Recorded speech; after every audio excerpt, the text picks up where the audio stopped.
Hello student, मैं कोमल सिंह आप सबका अपने YouTube channel political science net crackers and winners में बहुत बहुत स्वागत करती हूँ। आशा करती हूँ आप सब बहुत अच्छे होंगे। स्टूडेंट, प्रीवियस लेक्चर में हमने हीगल के जीवन परिवेश के विषय में बात की जर्मनी के एकीकरण के विषय में वे क्या सोचते हैं। उसके साथ साथ हमने उनकी रचनाओं के विषय में बात की उनके राज्य को लेकर क्या विचार हैं और किस प्रकार से उन्होंने राज्य के विकास के चरणों को परिभाषित किया।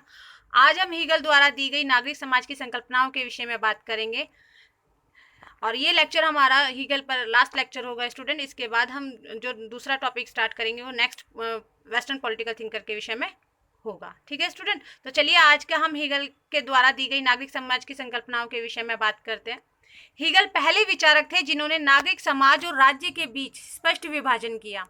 हीगल ने कहा राज्य पृथ्वी पर ईश्वर का अवतार है। ठीक है स्टूडेंट, हीगल का कहना यह था कि राज्य जो है वो पृथ्वी पर ईश्वर को रिप्रेजेंट करता है, इसलिए राज्य के द्वारा दिए गए निर्देशों को ही राज्य के द्वारा दिए गए आदेशों का पालन करते हुए नागरिक समाज को और प्रत्येक व्यक्ति को वो कार्य करने चाहिए जो राज्य कहता है। ठीक है स्टूडेंट, तो हीगल ने राज्य को पृथ्वी पर ईश्वर का अवतार माना, इसलिए राज्य का कार्य क्या था? राज्य का कार्य था नागरिक समाज को दिशा निर्देश देना, क्रियान्वित करना नहीं, सिर्फ दिशा निर्देश देना। जबकि नागरिक समाज का कार्य यह है कि राज्य के द्वारा जो उनको कार्य दिए गए हैं, चाहे वह प्रशासनिक हो, न्यायिक हो, वह वैधानिक कार्य हो, वह किसी भी प्रकार का कार्य हो, उनको संपादित करने का कार्य, उनको क्रियान्वित करने का कार्य नागरिक समाज का है। हीगल ने ईश्वर की जगह सार्वभौमिक आत्मा शब्द का प्रयोग किया। तो स्टूडेंट, जब आपसे ये पूछा जाए यूजीसी नेट में कि हीगल ने ईश्वर की जगह किस शब्द का प्रयोग किया, तो आप ये याद रखिएगा कि सार्वभौमिक आत्मा शब्द का प्रयोग हीगल ने किया है और ये क्वेश्चन कई बार आया भी है यूजीसी नेट में। ठीक है स्टूडेंट, इसके साथ ही यदि हम बात करें, हीगल ने कहा नागरिक समाज व राज्य जो है वो एक दूसरे के पूरक भी हैं और विरोधी भी हैं। पूरक वो इस रूप में है कि यदि नागरिक समाज नहीं होगा तो राज्य की कल्पना भी नहीं की जा सकती, कारण कि राज्य का कार्य केवल दिशा निर्देश तय करना है, दिशा निर्देशों को देना है, लेकिन उनको क्रियान्वित करने का काम, उनको संपादित करने का काम नागरिक समाज का है। इसलिए यदि नागरिक समाज नहीं होगा तो राज्य के द्वारा दिए गए दिशा निर्देशों का भी पालन नहीं हो पाएगा। इसलिए नागरिक समाज भी बहुत अति आवश्यक है राज्य के लिए। ठीक है स्टूडेंट, लेकिन यदि हम बात कहें कि यही वो आपस में विरोधी किस रूप में है, तो वे आपस में विरोधी इस रूप में है कि नागरिक समाज हमेशा प्रतिस्पर्धा और स्वार्थ के क्षेत्र में रहता है। ये नागरिक समाज पूर्णतः प्रतिस्पर्धा और स्वार्थ का क्षेत्र है, कारण कि वहाँ हमेशा कंपटीशन बना रहता है एक दूसरे से आगे बढ़ने का, और वहाँ पर जो होता है स्वार्थ रहती है, वहाँ पर अपनी इच्छाओं की पूर्ति के लिए एक दूसरे को आगे पीछे कर दिया जाता है। जबकि राज्य जो है वो पूर्ण नैतिकता और सार्वभौमिक परार्थवाद का क्षेत्र है। ठीक है स्टूडेंट, तो हीगल ने यहाँ पर राज्य के परस्पर एक दूसरे के पूरक और विरोधी रूप में उसको परिभाषित किया। यदि हम बात करें कि युद्ध को लेकर हीगल के क्या विचार थे, तो हीगल ने युद्ध को नैतिक माना। उन्होंने कहा युद्ध का होना नैतिक है और युद्ध कोई व्यक्तिक नहीं होता, ये अवैक्तिक होता है। युद्ध को अवैक्तिक माना। यदि हम बात करें कि हीगल के द्वारा स्वतंत्रता के क्या विचार दिए गए, तो हीगल की स्वतंत्रता सकारात्मक स्वतंत्रता थी। हीगल ने व्यक्तिवादी और उदारवादी विचारों को पूर्णतः नकारा। इन्होंने राज्य की आज्ञा का पालन करना ही स्वतंत्रता माना। यानी इनके मेन, अगर हम कहें कि हीगल के विचारों में मेन केंद्र बिंदु कौन है, तो मेन केंद्र बिंदु उसमें राज्य है। अपने यह विचार उन्होंने अपनी रचना Elements of the Philosophy of Rights 1821 में भी दिए हैं।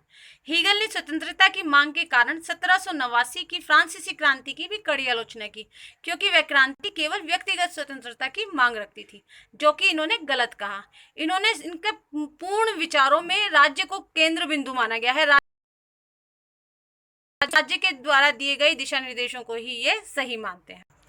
तो स्टूडेंट, अगर हम बात करें शासन प्रणाली का समर्थन किया, संवैधानिक राजतंत्र का समर्थन किया। ठीक है स्टूडेंट, हीगल ने लोकतंत्र का समर्थन किया। हीगल के कथन के अनुसार यदि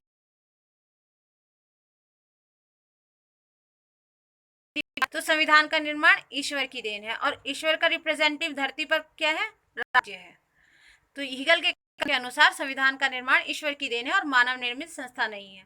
तो याद रखिएगा स्टूडेंट, ये कई बार स्टेटमेंट आ जाते हैं यूजीसी नेट के एग्जामिनेशन में और पूछ लिया जाता है कि ये स्टेटमेंट किसने दिया था, तो आप ये याद रखिएगा कि संविधान का निर्माण ईश्वर की देन है। मानव निर्मित संस्था नहीं है। यह जो स्टेटमेंट है ये हीगल का है। ठीक है स्टूडेंट। इसके साथ ही यदि हम बात करें कि उन्होंने नौकरशाही पर, ब्यूरोक्रेसी पर किस तरह के विचार दिए, तो हीगल ने शासन का संचालन के लिए नौकरशाही को जरूरी माना और कहा कि नौकरशाही को सार्वभौमिक वर्ग की संज्ञा दी। हीगल ने नौकरशाही को बहुत ही जरूरी माना, क्योंकि यदि नौकरशाही नहीं होगी तो क्रियान्वयन कैसे होगा शासन का। तो शासन संचालन के लिए नौकरशाही बहुत जरूरी है। ये हीगल के विचार थे।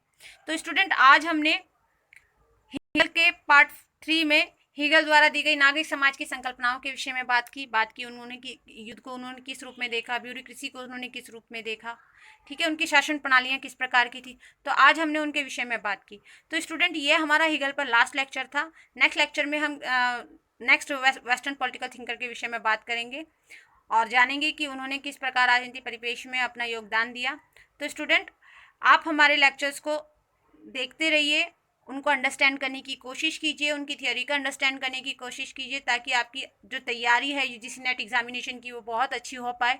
ठीक है स्टूडेंट। और इनको अंडरस्टैंड करने की कोशिश कीजिएगा स्टूडेंट, उनकी थियोरीज को अंडरस्टैंड करने की, उनके जो थॉट्स हैं, किस प्रकार की उनकी जो बुक्स हैं वो क्या डिफाइन करती हैं, उनको अंडरस्टैंड करने की कोशिश कीजिएगा, ताकि आपकी जो स्टडी है, आपकी जो प्रिपरेशन है यूजीसी नेट एग्जामिनेशन की, वो बहुत अच्छी हो पाए। ठीक है स्टूडेंट। तो बने रहिए हमारे लेक्चर्स के साथ। हमारे चैनल को लाइक कीजिए, शेयर कीजिए एंड सब्सक्राइब कीजिए। Thank you so much.